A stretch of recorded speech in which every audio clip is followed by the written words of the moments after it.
shoes. And she says, I'm glad you're sticking with the white shoes. She says, it makes me feel Take this good advice. They gonna judge you for life. My dad taught me how to polish my shoes.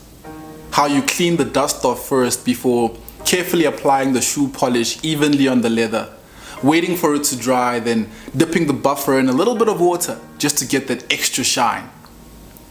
My Converse All-Star Chuck Taylors were always honored with the same care. Scrubbed with a sunlight green bar to preserve the color in the canvas.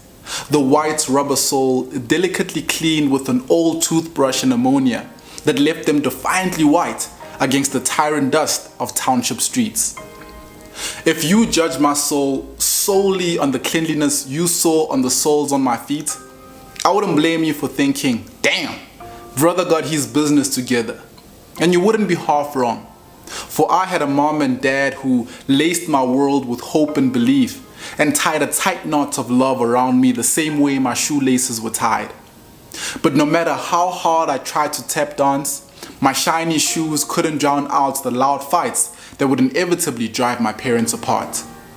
I lurked the corners of dark alleys long after it was safe for any girl to be seen outside her home. But because I was a tall male, I walked with an extra bounce in my step as if my privilege were Air Force Ones dribbling the paradoxes of my naive life. But I never had a pair of Air Force Ones. I walked into the teenage phase of my life wearing bright red Lokshan culture sneakers that were the coolest thing in the hood, but were brutally laughed at the first day I was civies to my multiracial high school. I knew kids in my neighborhood who wore old hand-downs of worn-down shoes, who were fortunate if they got more than one meal a day, yet I would often stare at my defeated reflection in my pristine shiny shoes, too embarrassed to take out my lunch of yesterday's leftovers, too hungry to comprehend just how fortunate I was. We live in a world of snap judgments, perpetuated by an influx of mass media messages we see on our screens telling us who we should be and which shoes to get to become those people. An analysis done by Social Pilots reveals that on average, 95 million pictures are uploaded on Instagram daily. That's a whole lot of shoe double tapping and a whole lot of snap judgments.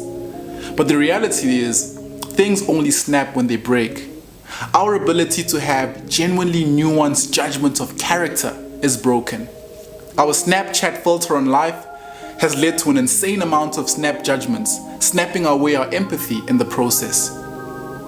We massage our feet with sensationalized fake news, a viral retweeting of racist vitriol and political bigotry, until stereotypes become the comfortable socks we wear with the boots we use to stamp our prints of snap judgments with.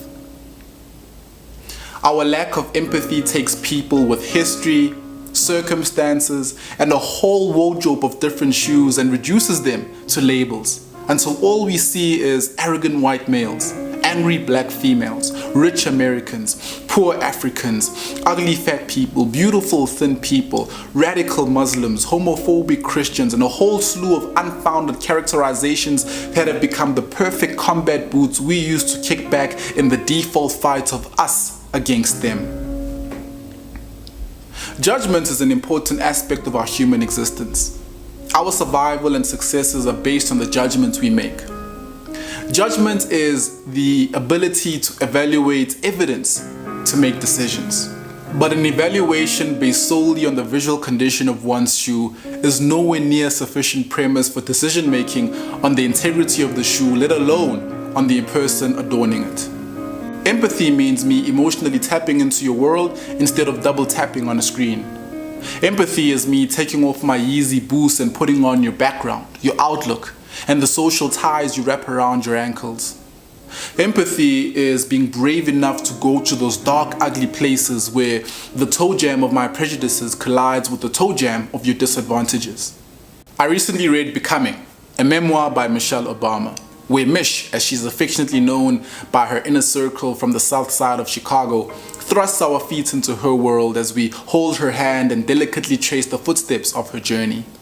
I never would have thought that a young man from Vosloorus in South Africa would see glimpses of himself in a middle-aged African-American woman who also happens to be the First Lady of Color, First Lady of the United States. I stared at her shoes the same way I stared at my Toughees school shoes as a teenager, but this time instead of seeing doubt and confusion, I saw a clarity of perspective.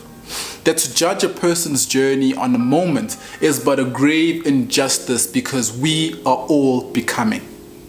And that's the beauty of empathy, to place my feet next to yours and realize that in all our differences, there are similarities that connect us.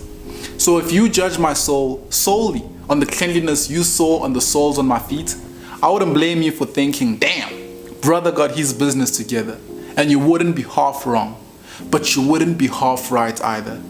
For as the saying goes, before you judge a person, read a book about them. And no, not the Facebook biography, but the ones their footprints will reveal as you take a walk in their shoes.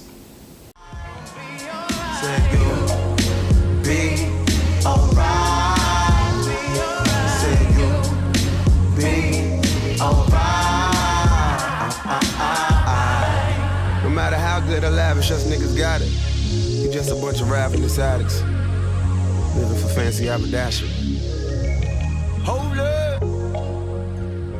Hold up!